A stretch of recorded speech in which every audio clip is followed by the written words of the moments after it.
In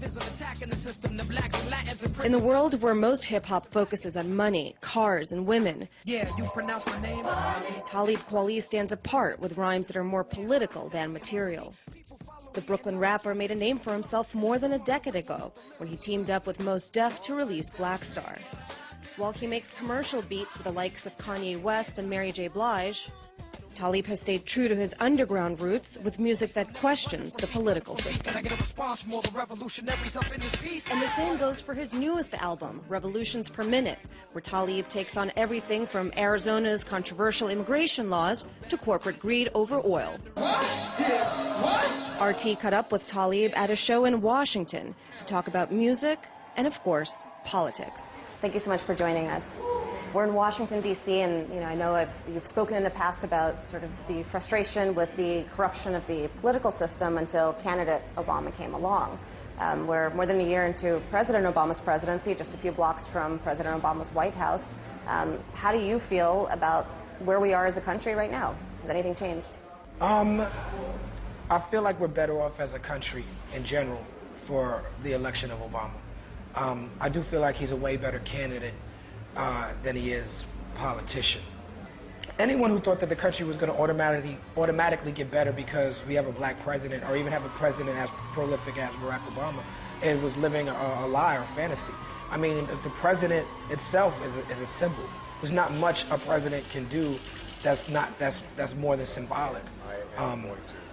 So with Obama, it's more like a look than anything. It's not at all to say, are things going to be changed? I've had people ask me questions as silly as, well, what are you going to rap about now that we have a black president?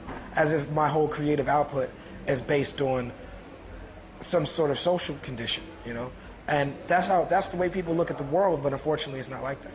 Do you have trust in this government? I don't really have trust in any government. I don't think trust is required for government.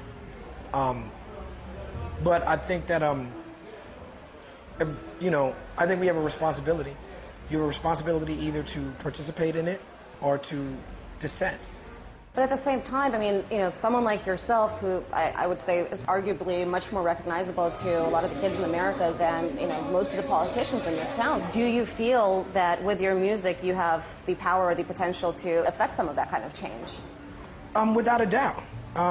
Louis Farrakhan famously said, you can do more in one song than I can do in 20 speeches. So without a doubt, I know the influence that music had on me when I was a younger person. The influence music still has on me. But I don't expect every person to know that. I know that because of my history. I know that because of my parents. I know that because of where and how I grew up. I don't expect every artist to know that. And it's not an artist's job to do that. If you find an artist that does that, you cherish them is a great thing, but that's not a requirement of being a great artist. Although I do wonder if we're almost becoming more apathetic, for lack of a better word, as a society. I mean, you look back at the beatings of Rodney King in '92. I mean, the streets of Los Angeles literally turned into a war zone. I mean, people took their passion, their anger to the streets. You don't really see that today. I mean, you have Amadou Diallo, you have, Oscar Grant, the unarmed kid in Oakland who got shot point blank. There's some local frustration, but people don't seem to be expressing it. Well, there is so much information that you have so much. When Rodney King happened, all of us still got our news basically from the 3 major networks. Cable was around, but the poorest people in the world didn't have cable. And so it was a collective experience. In the 60s, when they saw people getting hosed and beat by dogs, it was a collective experience they were all seeing. By the time we get to Oscar Grant, something that happens in Oakland and is on YouTube, and I guess it made the local news, but when YouTube, it's just one of hundreds of clips that you might have seen that day that were interesting. So it's not a collective experience anymore. So it remains local. There's good and bad to the technology. You can use social networking and YouTube and these things to spread the information virally faster and quicker, but it also takes the air out of a lot of the situation. I mean, it almost seems like dull the political activism. Yeah, I mean, something has to be really, really trivial or really, really crazy. What do you mean really trivial? Well, you have clips on YouTube like the cat playing the piano. Right. Or stuff like that, 10 million people are going to look at. Or it has to be something that's so shocking, like, I can't even think of something in recent memory that was shocking enough to just stop everything and have everybody thinking about it that happened on YouTube. I think we're a little bit more numb to things that we see that are shocking because of the YouTube thing. But I think without YouTube, Oscar Grant wouldn't have been a story nationally at all. You know, it wasn't Rodney King, but we're, you know, almost 20 years away from Rodney King. So the kids who grew up now, they grew up with Rodney King in the past. It's not so shocking that someone would get beat up or shot or something like that on film. Whereas for when when Rodney King happened, I was in high school, it was shocking that that amount of violence perpetrated by officers of law would be caught on tape. But isn't it sad? I mean, that we don't really react to that anymore because... But things have to progress. You know, right. Technology is going, you know, the kids they're more numb because they have more information, but because they have more information, they're almost more enlightened, I think, than the previous generation. But then again, you know, you have Arizona. How could a law like this, I mean, we're, you know, developed first world country. Well, the law makes sense if you're, for you know, older white people in Arizona who've been threatened by the changes that we're talking about in society. Arizona, because they're so close to the border, is going to see these changes first. And, you know, with people like John McCain, people like Jan Brewer, these are people who have been in power in politics for a long time.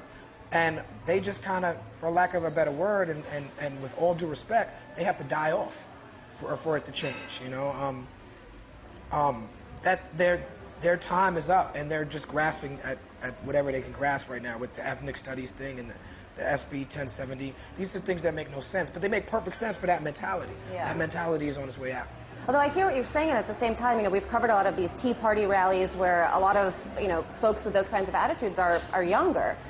So I wonder if it really will die off, or if it's, you know, indicative of a greater divide in this country. But I still feel like the Tea Party thing is overplayed because it's conflict, and we need conflict in the media. And also Fox News is more people watch that than watch anything. And I think Fox News, the people who watch Fox News, they think that they're watching it to get news, but they're really watching it to be entertained, because it's not really news. It's just someone's opinion. And so it's more entertainment. It's like people who watch Jerry Springer. You know, millions of people watch Jerry Springer, but, you know, Obama will still win the next election. You know, I don't think you should be dismissive of the Tea Party or dismissive of a Sarah Palin. They're huge cultural figures. But I think, you know, when you hold the truth up against the light, I mean, against the lie, there's no comparison. And I think at the end of the day, when you held John McCain and Sarah Palin up against Obama and Joe Biden, it just wasn't even a comparison at the end of the day. It's a great story. It's great to talk about, but it's really still fringe. It's like in my world, you know, I rap and I've been in activist circles. There are people who have opinions that are like mine, that coming from Brooklyn, New York, you think everyone has your opinion, but then you go in the world, you realize, no, you're just kind of on the fringe. And that's how these Tea Party people are. They're just kind of on the fringe. But it's a great story. It's a great name. You know, they're doing spectacular things that's interesting to the media. You mentioned Fox News, and I wonder what role, if any, you think the media plays in, you know, sort of the country being where it is right now, and people not really rising up more frequently and turning over the political system. Well, people, you know... Are we placated by the media? We have an interesting relationship with the media, because the media will convince people to work against their best interests.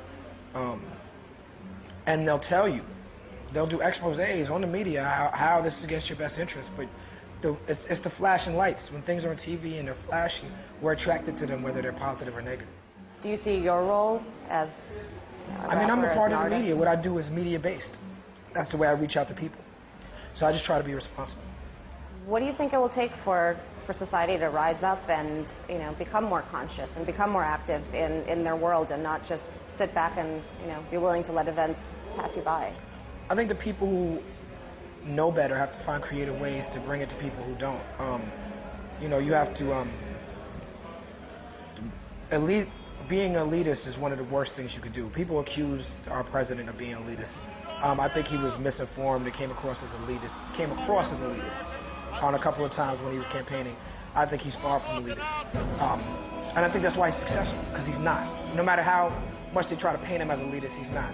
And I think we can be elitist as musicians, as scholars, as intellectuals, and I think that's a mistake. If you were to battle against a mortal technique, who do you think would win? It depends on what we're battling for and what weapons we're using to battle. The weapon of the word. Hey, I don't know if that's somebody who I should be battling, you know. But I mean, you know, Immortal Techniques, Ron style is very street and very informed, you know, and I just think it's a very unique thing. Should there be more music like that? And, you know, it doesn't really make it to MTV or VH1 It's or not designed for that. BBC. You know, Immortal Technique, the way that he approaches it, is designed to reach real people and not, like, once you get on TV, it distorts the reality just by the nature of it. And he's not that type of artist. Well, thank you so much for sitting down with us. DC, make some noise.